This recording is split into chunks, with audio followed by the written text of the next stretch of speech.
Hello, John Talley here with Partzilla.com. Today we're going to be upgrading the brakes on our 2006 Kawasaki KLX110 pit bike project.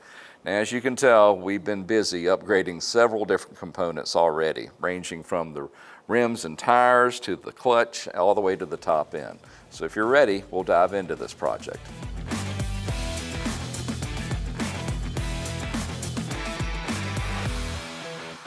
All right, guys, I decided to go with a set of shoes from EBC. Now, these have a little bit more aggressive compound than the factory stuff. That way they're going to grab a little bit better to help slow this bike down with its larger rider. So let's go ahead and start by removing our cotter pin on our axle nut. Get our axle nut removed.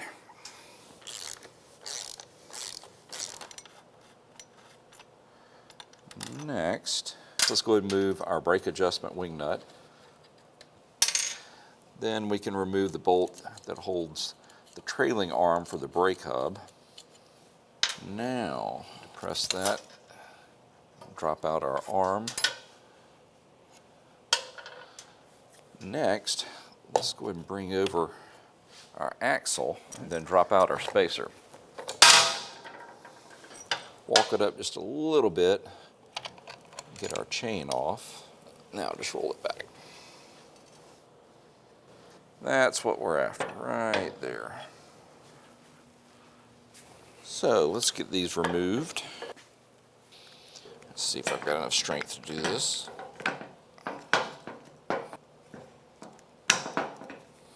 Come on. There we go. All right, now I'm going to spend a little bit of time getting this cleaned up. And Kawasaki is nice enough to give you a usable range that lets you know when they're worn out. I mean, these were in good shape. We wanted to upgrade the compound, which is most important.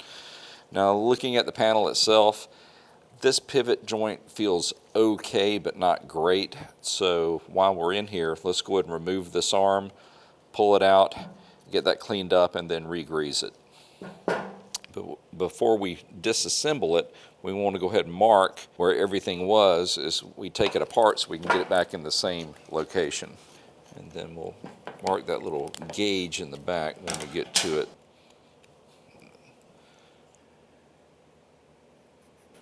All right. Now let's see what we look like on the inside. Oh yeah, dry as a bone. So we're going to get this sprayed off and then repack this with grease. So that was definitely worth our time because it should be a lot smoother than that. I mean, it's not horrible, but it's going to operate so much better with fresh grease in there. Cleaning it up is trying not to wipe away my mark on the end because brake cleaner will definitely wipe that right off if I let it get on there.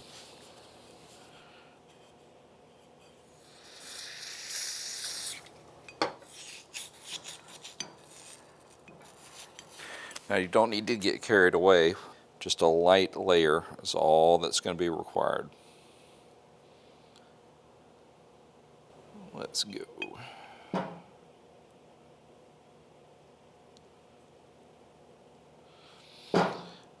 That's the way it's supposed to be. Vastly improved. Get our arm back on.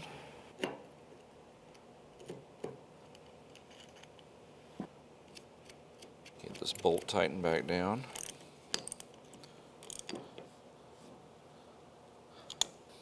Much better.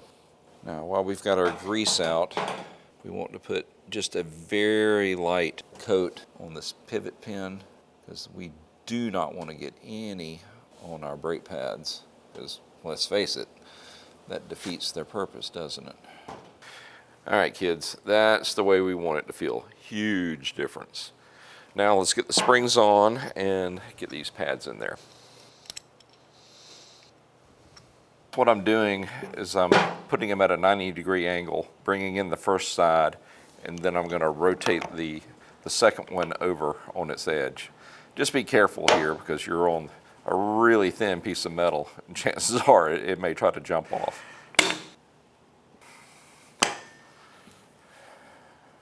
Looks like we're good to go.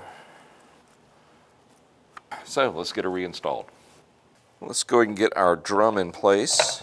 Get our wheel rolled up into position. Make sure you've got your spacers in. Go ahead and bring that chain around and set it on the sprocket. We'll start our axle, then head over to the other side. All right, let's get our spacer in.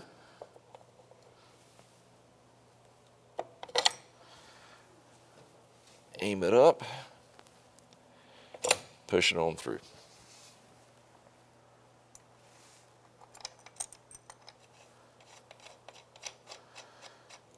There we go. Before we go any further, let's bring over our brake arm or lever and get it threaded through. There we go. Now we can bring up our drum arm. And I believe we were set right at mark number 2, going from the front to the back. So let's put a little bit of tension on it so it doesn't move.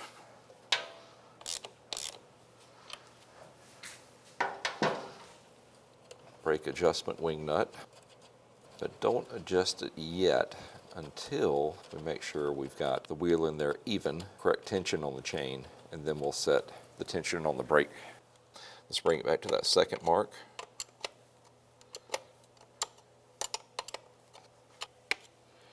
Looking for around, I'd say 12, 13 millimeters of play, so right at a 1/2 inch.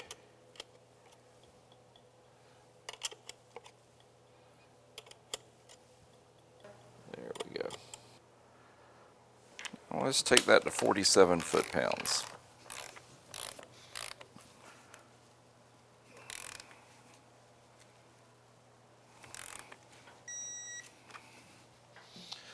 So if we've got a, we've got a cotter pin hole lined up, so we're good to go there.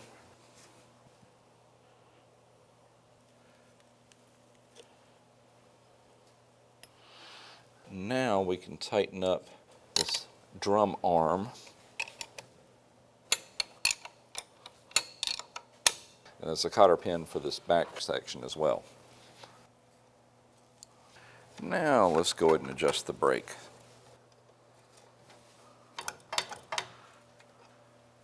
These are brand new, but that's taken a lot out of it. That's it. And I want roughly a 1/2 inch of play before it engages. We're right at that edge. Last but not least, let's make sure our jam nuts are firm against the adjustment. All right, that should do it. Let's turn our attention to the front brakes now. Now to get to the front tire, I'm going to need to spin it around. So give me a few moments to do a 10-point turnaround, then we'll get that front end lifted and the front tire off. So let's remove our axle nut, which is a 14 millimeter. Now this was supposed to have a cotter pin on it, or in it, but I've got a brand new one that we're going to be popping in.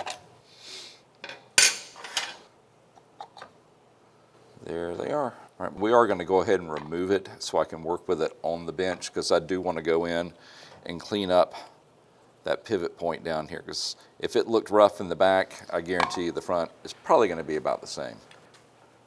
So let's release our jam nut. I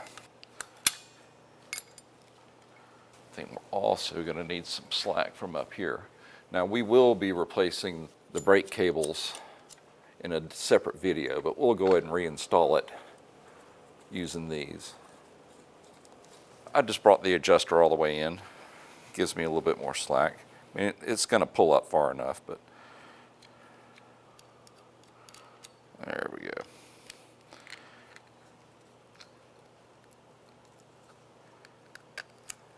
It needed that extra slack to get out. I just rotate it around and lift it out. These look basically brand new, but as I said before, we're wanting to upgrade a little bit with more aggressive compound. And that's what we're going to get out of the EBCs. So let's go ahead and lift these off. Let's see what we've got. That feels okay, but I think we can do a little bit better. Once again, let's go ahead and mark it so we can get the arm back in the same place. nut and bolt removed. And this is an 8mm versus a 10, which we had on the back.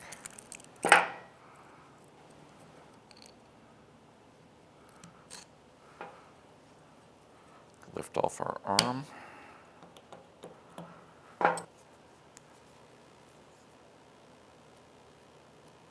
Now we can push it through. Yeah, it's time for a little grease. So give me a few minutes to get this cleaned up. We'll get it greased up and then get it put back together. For once, I'm actually using brake cleaner to clean up a set of brakes. That never happens.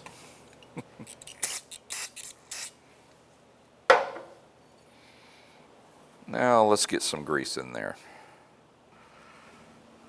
All right. And if you lost your mark as to which way it was facing out, which I can still see mine there, there's an arrow that should be pointing toward the middle. So, like that. So now we can get our arm back on. That should be it.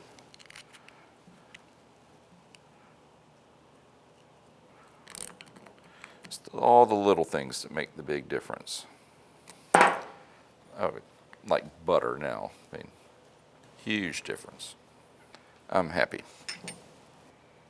Same thing with a little grease on that pivot point over here.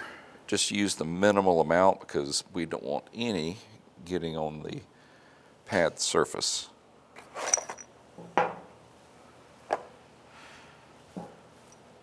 Same game, springs in.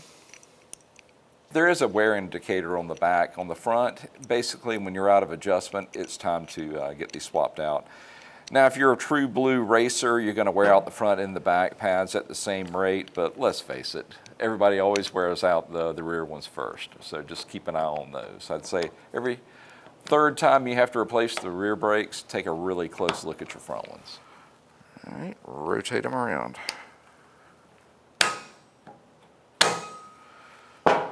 Ready to roll. All right, let's pop them back on there. So let's get our cable back in.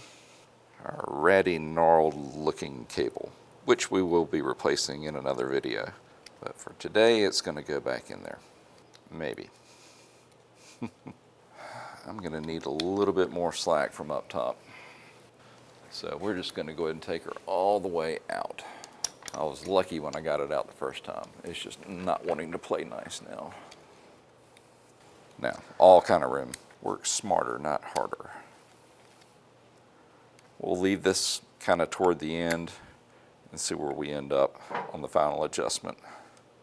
Now let's go ahead and get that cable back in before we put it into the hub. That way it can expand out further. Now let's get back in there. Well, I think you're going to let me. Do I need to adjust it in some more? Yeah, see how she's pulled a little bit? We need to loosen up, otherwise that's not going to go in. And we're all the way in up top, so we need to bring this in some, so give it some more slack. That should do it.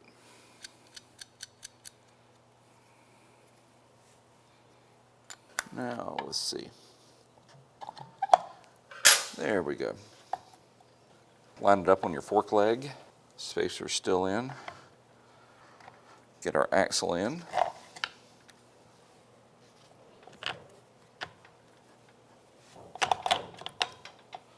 Axle nut.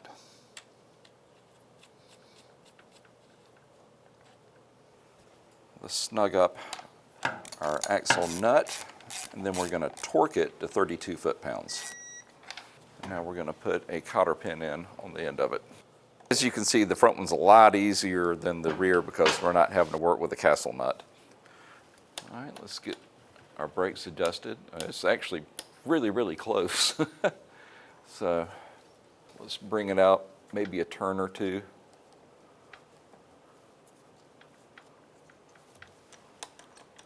That's it. I'm happy with that.